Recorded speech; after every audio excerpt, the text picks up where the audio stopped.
প্রত্যেক দিন একটা করে আপেল খাওয়া তো খুবই ভালো, এটা সবাই জানে।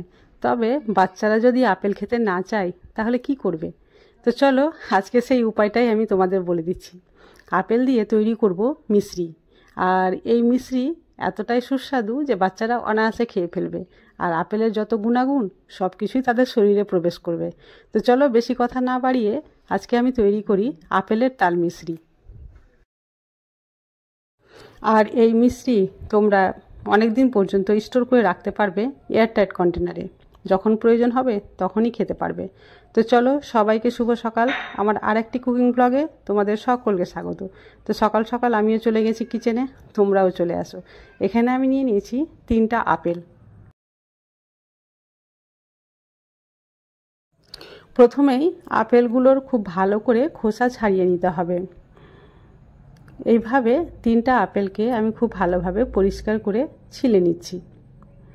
তারপরে কিন্তু এই মিশ্রিগুলো তৈরি করতে হবে।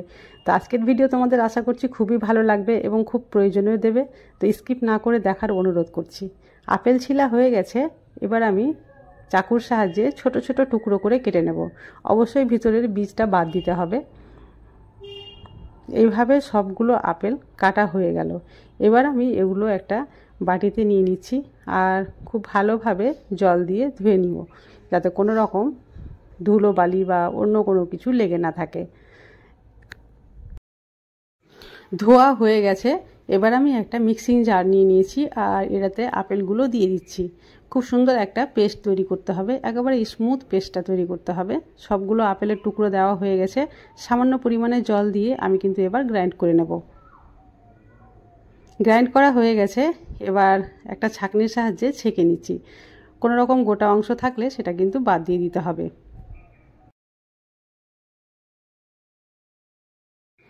খুব ভালোভাবে ছাঁকা হয়ে গেছে আর দেখতেই পাচ্ছ যেটা অবশিষ্ট রয়েছে ছাঁকনিতে সেটা আমি বাইরে ফেলে দেব, কাজে আর লাগবে না। তবে যেটা অংশ পাওয়ার সেটা আমি পেয়ে গেছি, সেটা বাটিতেই রয়েছে। এবার সেটা সাইডে সরিয়ে রেখে দিচ্ছি আর অন্য একটা ছোট্ট বাটিতে নিয়ে নিয়েছি কিছুটা বাতাসা। এখানে বাতাসার পরিমাণ বলা যেতে পারে 200 গ্রামের মতো বাতাসা ছিল।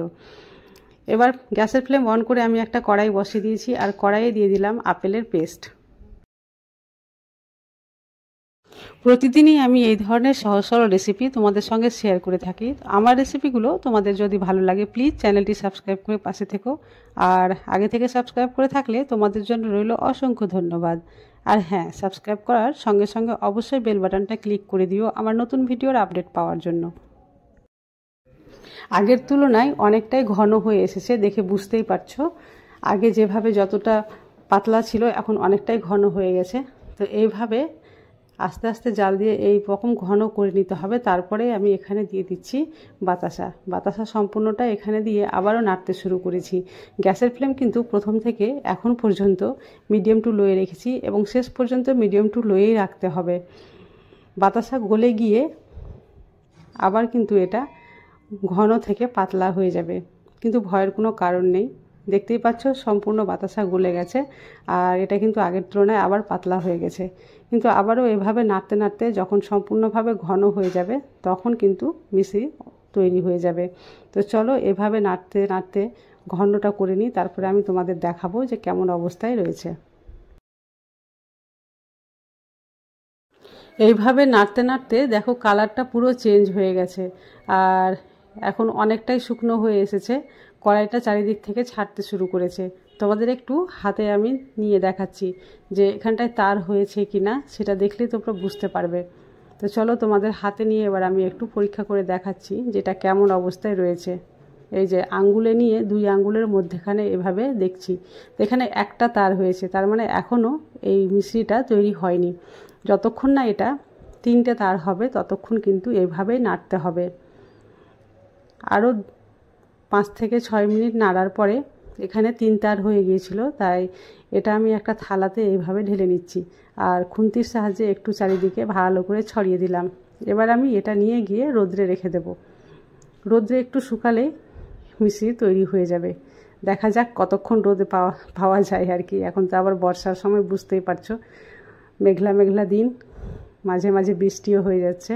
তো চলো এখন খানিকটা রোদ রয়েছে, তো এই রোদে আমি থালাটা রেখে দিলাম। 2 ঘন্টা রোদ দেওয়ার পরে দেখতেই পাচ্ছ অনেকটাই ঘন হয়ে গেছে, মানে অনেকটাই শুকনো হয়ে এসেছে।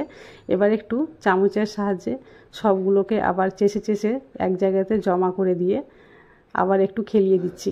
তারপরে আবারও এটা রোদে দিতে হবে। তো দেখা যাক কতক্ষণে মিশ্রি তৈরি হচ্ছে, তোমাদের আমি বলে দেব। তো দেখো, আরও 3 ঘন্টা রাখার পরে এটা আমি নিয়ে আসলাম, আর এই যে শুকিয়ে গেছে। কিন্তু এখন হঠাৎ বৃষ্টি শুরু হয়ে যাওয়ার জন্য সম্পূর্ণ রোদটা আর পেল না, আরও কিছুক্ষণ রোদ্রে রাখতে হতো। মোটামুটি আরও 1 থেকে 2 ঘন্টা রোদ্রে রাখলে এটা শক্ত হয়ে যেত। সম্পূর্ণ শক্ত হয়নি, তবুও কিন্তু মিষ্টির মতো হয়ে গেছে। আমি এবার এখান থেকে উঠিয়ে নিচ্ছি, আর দেখো যতটুকু শুকিয়েছে খুব সুন্দর হয়ে গেছে। তো এবার আমি এখান থেকে সম্পূর্ণটা উঠিয়ে একটা সার্ভিং বোলে সার্ভ করে নিচ্ছি। এই যে কাছে থেকে তোমাদের দেখাচ্ছি, দেখো আরও খানিকটা রোদ লাগলে কিন্তু এর কালারটা আরও সুন্দর হবে এবং স্বচ্ছ হয়ে যাবে। তো আজকের রেসিপি তোমাদের কেমন লাগলো অবশ্যই কমেন্ট করে জানাবে। ভালো লাগলে অবশ্যই একটা লাইক করে দিও, আর বেশি বেশি করে শেয়ার করিও। তো এইভাবে তোমরা বানিয়ে স্টোর করে রাখতে পারো। তো দেখো সার্ভিং বলে সার্ভ করে নিয়েছি, আর দেখতে কতটা সুন্দর হয়েছে। আজকে এই পর্যন্তই, আবার আসবো অন্য ভিডিও নিয়ে।